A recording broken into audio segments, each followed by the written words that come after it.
दिग्विजय अपने कमरे में आता है। कमरा बिखरा हुआ है। जमीन पर रानी और उसकी पुरानी तस्वीरें फैली पड़ी हैं। वह एक एक तस्वीर उठाता है और हर तस्वीर उसके दिल में एक तीर सा चुभती है। फ्लैशबैक शुरू होता है। रानी की आवाज गूंजती है। तुम्हें मैंने अनीशा के साथ उसके कमरे में देखा था। दिग्विजय का चेहरा पीला पड़ जाता है।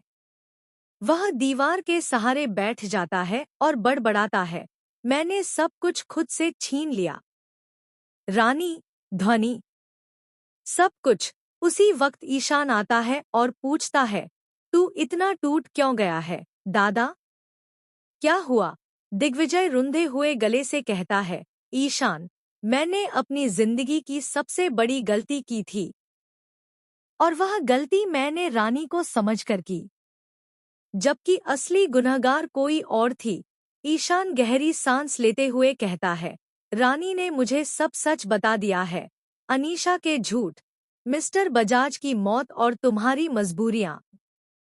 पर सच तो ये है कि तुम दोनों आज भी एक दूसरे से प्यार करते हो। एक मौका और क्यों नहीं? उधर रानी एक अस्पताल में डॉक्टर लाल से मिलने जाती है।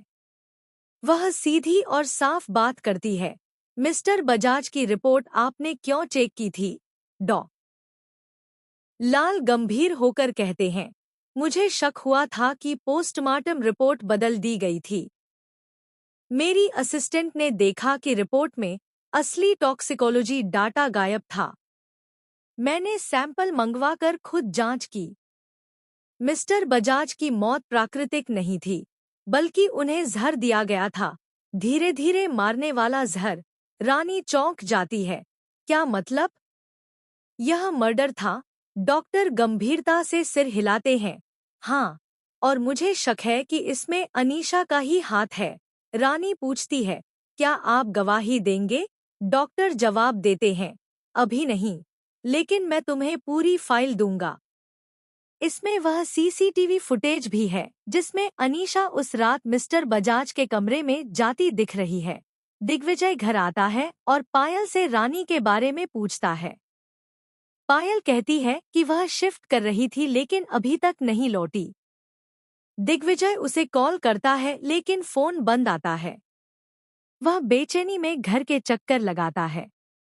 देवो कहती है, ध्वनि सो चुकी है, लेकिन रानी अब तक नहीं आई है। तभी रानी घर लौटती है, चेहरे पर थकावट और आंखों में जुनून। दिग्विजय झल्लाकर पूछता है, तुम कहाँ थी? फोन बंद क्यों था?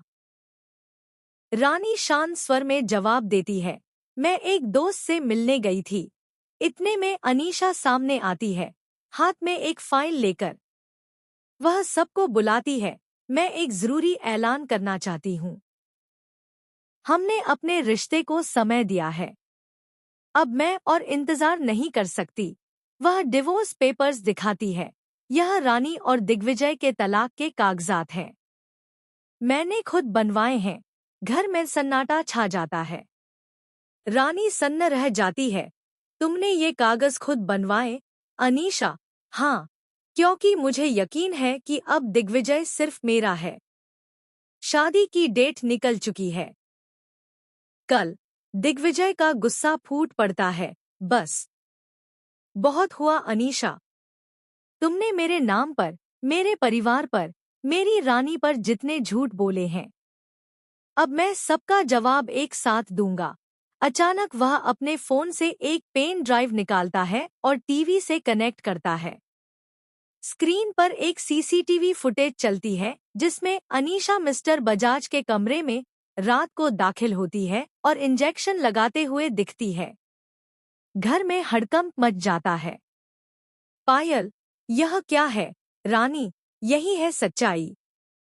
अनीशा ने मिस्टर बजाज को मारा था और उसकी वजह से दिग्विजय और मेरा रिश्ता टूटा। इतने में दरवाजा खुलता है और पुलिस इंस्पेक्टर अंदर आता है। इंस्पेक्टर, अनीशा राठौर, आपको मिस्टर बजाज की हत्या और मेडिकल रिपोर्ट्स के साथ छेड़छाड़ के आरोप में गिरफ्तार किया जाता है। अनीशा चिल्लाती है, यह सब झूठ है। मैंने कुछ नहीं किया। इंस्पेक्टर, डॉक्टर लाल की रिपोर्ट और यह फुटेज ही काफी है तुम्हारे गुनाह साबित करने के लिए। अगले दिन का सूरज घर में शांति और सुकून लेकर आता है। ध्वनि रानी के पास बैठी है और दिग्विजय उनके पास आता है। दिग्विजय, रानी, क्या मुझे एक और मौका मिलेगा? रानी आंसुओं से मुस्कुराती है, मुझे भी तुमसे माफी मांगनी है। हम दोनों ने बहुत झेला, लेकिन शायद अब हमारे रिश्ते को एक नई शुरुआत मिल सकती है। ईशान, देवो, पायल और बिजू तालियां बजाते हैं। सीन खत्म होने वाला होता है, तभी दरवाजे पर एक अजनबी महिला आती है। उसके हाथ में एक नवजात बच्चा है। महिला, मैं सीमा हूँ और यह बच्चा दिग्विजय का है। सबका मुंह खुला का खुला रह जाता है। रानी एकदम सन्ना। To be continued. क्या दिग्विजय का कोई और राज अभी भी छिपा है?